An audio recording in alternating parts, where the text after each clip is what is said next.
બધાય કરવાનું છે. Okay right. હવે તમારો લેફ્ટ હેન્ડ તમારા ફેસ પાસે લાવો.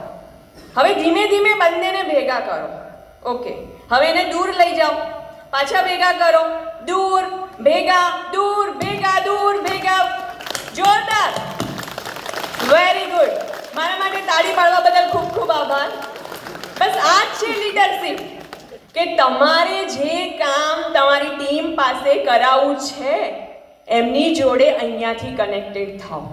લતાબેને કીધું ને કે મેં બધાને કન્વિન્સ કર્યા, મારા સાસુને, દેરાણી જેઠાણીને.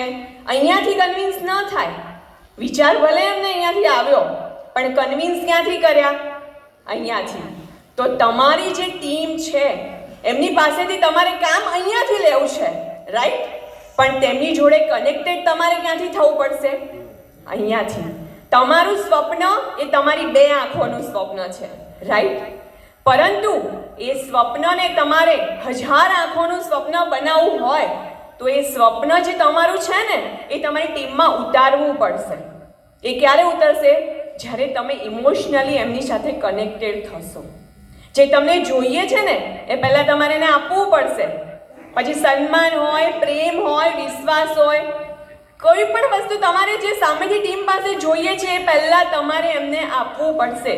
ત્યારે એ તમારી સાથે ઇમોશનલી કનેક્ટેડ થશે અને ત્યારબાદ તમારો જે ટાર્ગેટ છે ને ત્યાં સુધી પહોંચાડવામાં તમારા સ્વપ્નને એ એનું સ્વપ્ન સમજી અને પહોંચાડશે. લીડરશિપ માટે સૌથી પહેલાં જરૂરી છે કે સેલ્ફ અસેસમેન્ટ. પોતાની જાતને ઓળખો. ઘણા બધા મારા ભાઈઓ અને બહેનો એવા છે કે એમને ખબર જ નથી કે મારે શું કરવું છે. કહેવાય છે ને, એક સેન્ટેન્સ છે કે કેવલ ખુદ કો ઢૂંઢના હૈ, બાકી સબ તો ગૂગલ પે હે ના. ગૂગલ પર બધું જ મળશે. અને અત્યારે તો ચેટ જીપીટીનો ટ્રેન્ડ ચાલે નહીં.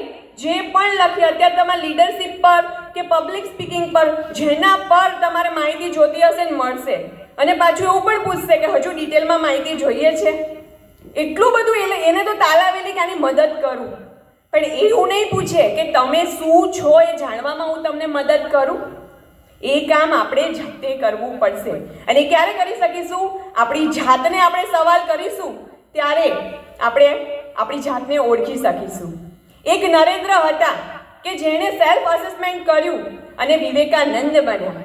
એક નરેન્દ્ર જેને સેલ્ફ અસેસમેન્ટ કર્યું અને આજે દેશને ચલાવે છે.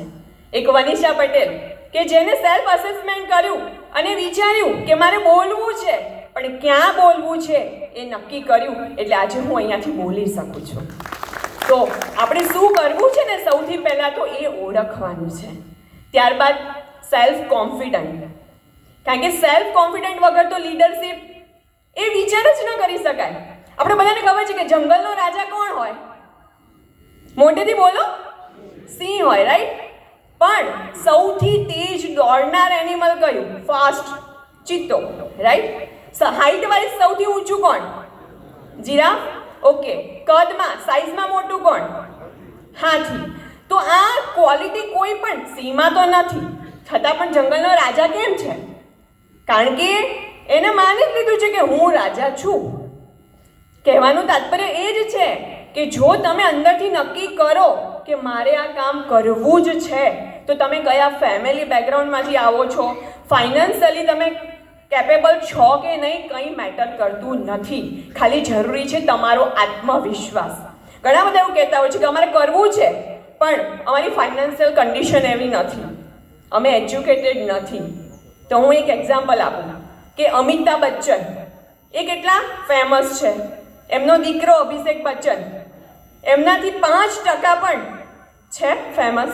એમની પાસે તો બધી જ કેપેસિટી છે, એજ્યુકેશન છે, પછી મની છે, તો પણ કેમ એ ફેમસ નથી? કારણ કે ફેમસ થવા માટે તમારે આ વસ્તુ મેટર કરતી જ નથી. મેટર કરે છે કે તમારામાં કેટલી આવડત છે, તમે કેટલા પેશનેબલ છો એ કામ કરવા માટે. સૌથી પહેલાં તમારી જાતને ઓળખો, ત્યારબાદ સેલ્ફ કોન્ફિડન્ટ ડેવલપ કરો, ત્યારબાદ છે કમ્ફર્ટ ઝોન. કમ્ફર્ટ ઝોનમાંથી આપણે બહાર આવીશું ત્યારે આપણે નવી દુનિયામાં પ્રવેશ કરી શકીશું ને. હવે સિંહ છે ને જંગલનો રાજા આપણે કહીએ, પણ સિંહ જંગલનો રાજા ક્યારે ગણાય? જ્યારે તે જંગલમાં હોય ને ત્યારે જ. સર્કસમાં આવેલા સિંહથી આપણે ડરીએ? ના ડરીએ, કારણ કે એ તો એના માસ્ટરથી ડરતો હોય, રાઈટ? તો આપણી સિચ્યુએશન પણ કંઈક આવી જ છે. આપણે બધાને ખબર જ નથી કે મારે કઈ જગ્યાએ પરફોર્મ કરવું છે. ઘણા બધા લોકો મારી પાસે આવીને કહે છે કે અમારે તમારી જેમ બોલવું છે પણ બોલી નથી શકતા. અને બહેનો તો એવું કે આમ તો અમે ઘણું બધું બોલી નાખીએ પણ સ્ટેજ પર ન બોલે. મેં કીધું એ જ આપણે નક્કી કરવાનું છે કે મારે ક્યાં બોલવું છે. બોલવાની આવડત તો આપણા બધામાં જ છે. લગભગ 2.5-3 વર્ષના થઈએ ત્યારે તો આપણે બધા બોલતા શીખી જઈએ, રાઈટ? પણ શું બોલવું અને ક્યાં બોલવું એ આપણને આવડી જાય ને તો આપણી પ્રગતિને કોઈ રોકી ન શકે. ત્યારબાદ કે તમે જે ટીમ ડેવલપ કરો છો, મેં અગાઉ કીધું ને, તો એની જોડે અહીંયાથી કનેક્ટ થાઓ. કારણ કે એવું કહેવાય છે કે દિલ હોતા તો લેફ્ટ में है लेकिन बोलता राइट है. એટલે તમે કોઈ પણ ડિસિઝન લેવું હોય ને તો પહેલાં આને પૂછો કે શું હું કરી શકું છું. એવા 4 પોઈન્ટ્સ છે જે આપણે બધાએ સવારમાં ઉઠીએ ને ત્યારે મિરર પાસે જઈને બોલવાના હોય. સૌથી પહેલું કે હું શ્રેષ્ઠ છું, આઈ એમ ધ બેસ્ટ. બધાએ બોલવાનું છે મારી સાથે, હું શ્રેષ્ઠ છું, આઈ એમ ધ બેસ્ટ. પછી બીજું, હું કરી શકું છું, આઈ કેન ડુ ઇટ. બોલો, આઈ કેન ડુ ઇટ. ત્રીજું, ભગવાન મારી સાથે છે, God is always with me. બોલો બધા, God is always with me. અને ચોથું છે કે આજે મારો નવો દિવસ છે, today is my new day. બોલો, today is my new day. આ 4 જે મેં મુદ્દા કીધા ને એ એવરી ડે સવારમાં મિરર પાસે જઈને આપણે બોલવાના છે. કહેવાય ને કે તમે જેવું મનોમંથન કરો છો ને એવું જ ઉપર સુધી પહોંચે છે. આપણે હંમેશા એવું જ વિચારીએ છીએ કે મારાથી નહીં થાય, નહીં થઈ શકે, અને પછી યુનિવર્સ સુધી એ જ સિગ્નલ પહોંચે અને પછી યુનિવર્સ કહેશે તથાસ્તુ.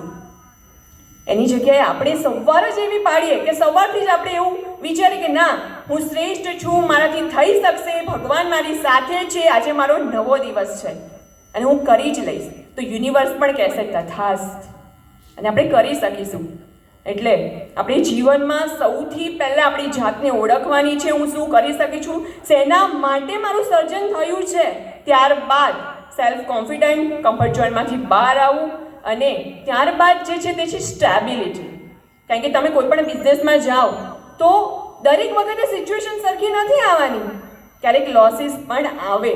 ત્યારે આ સમયમાં આપણે આપણી જાતને કેવી રીતે સંભાળવી એ મોસ્ટ ઇમ્પોર્ટન્ટ છે.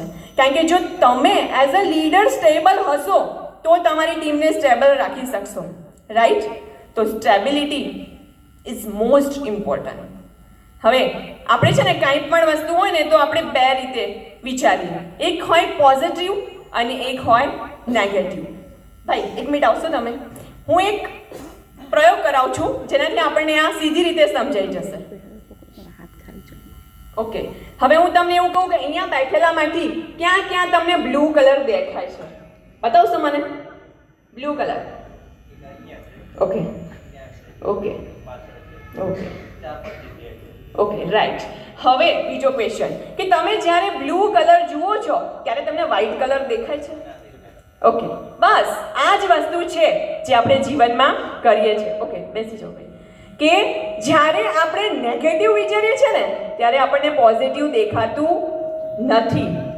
એટલે જ્યારે પોઝિટિવ દેખાઈએ ત્યારે જોઈએ ત્યારે નેગેટિવ ન દેખાય. આપણે એવું જ વિચારી લઈએ, કોઈ પણ લોસીસ આવ્યો ત્યારે આપણે એવું વિચારીએ કે મારાથી નહીં થાય, તો જે પોઝિટિવ સાઈડ છે ને એ આપણે જોઈ જ નહીં શકીએ. જેવી રીતે ભાઈએ કીધું ને કે બ્લુ કલર બતાવ્યો ત્યારે વ્હાઇટ કલર તો દેખાતો જ નહોતો. તો જ્યારે તમે નેગેટિવ જ વસ્તુને જુઓ છો ત્યારે પોઝિટિવ તો દેખાવાનું જ નથી. પણ એના કરતાં ભલે લોસ આવ્યો છે પણ હવે કઈ એવી તક છે કે જેને ઝડપીને હું આગળ વધી શકું, એ પોઝિટિવ સાઇડ્સ જોશો ને તો તમે ડેફિનેટલી પાછા ઊભા થઈ શકશો. કારણ કે અનુભવ એવી વસ્તુ છે ને કે જે તમારી પાસેથી કોઈ નહીં લઈ શકે, રાઈટ? તો આપણે આ મુદ્દાને ધ્યાનમાં રાખીશું તો કોઈ પણ આપણી પાસેથી આપણો અનુભવ નહીં ચોરાવી શકે. અને એક લાસ્ટ પોઈન્ટ છે કે બિઝનેસમાં જે જરૂરી છે તે છે નૈતિકતાના મૂલ્યો. અને કહેવાય છે કે તમે નૈતિકતા વગર જે ધન ઘરમાં લાવો છો ને તેને માત્ર ધન કહેવાય. પણ જ્યારે તમે નૈતિકતાને ધન સાથે જોડો ને ત્યારે એ લક્ષ્મી બની જાય. હવે નક્કી આપણે કરવાનું છે કે આપણે ધન લાવવાનું છે કે લક્ષ્મી લાવવાનું છે. માટે આપણે આ મૂલ્યને ધ્યાનમાં રાખી અને આપણે કાર્ય કરીએ. જય લક્ષ્મીનારાયણ.